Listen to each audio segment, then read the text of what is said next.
Bonjour à tous, alors on va étudier Masechet Avot.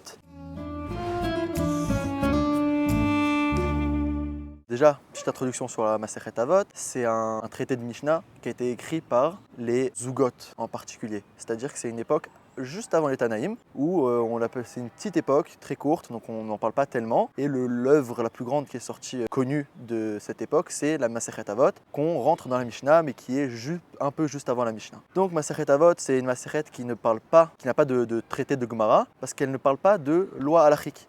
Elle parle que de morale. Et le Rambam disait sur cette Masechet, quand il a fini de faire les halachot sur les juges, il a commencé directement avec Avot.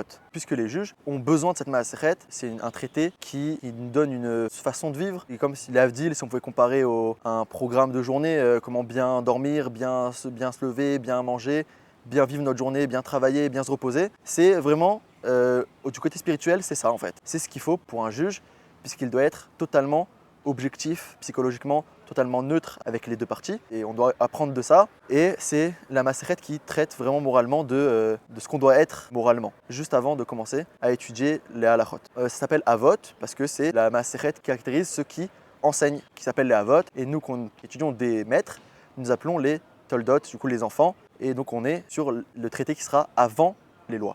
La Masechet, elle commence par Moshe Kibel Torah Misinaï, Umsara Leshua, Vioshua Leskinim, Uskim Minvim, Unvim Mesarwa, le Anchen Knesset Agdola. Ça, c'est la première partie de la Mishnah. Et elle veut dire que la Torah a été transmise de Moshe, puis à Yoshua Binoun, puis aux 70 anciens de l'Assemblée d'Israël, puis aux prophètes, aux Nivim, et ensuite aux Anchen Knesset Agdola, aux gens de la Grande Assemblée. Donc, ça nous apprend un ordre de transmission. Je vais m'arrêter là pour aujourd'hui. On va continuer au prochain cours à expliquer qu'est-ce que nous apprend cet ordre de transmission.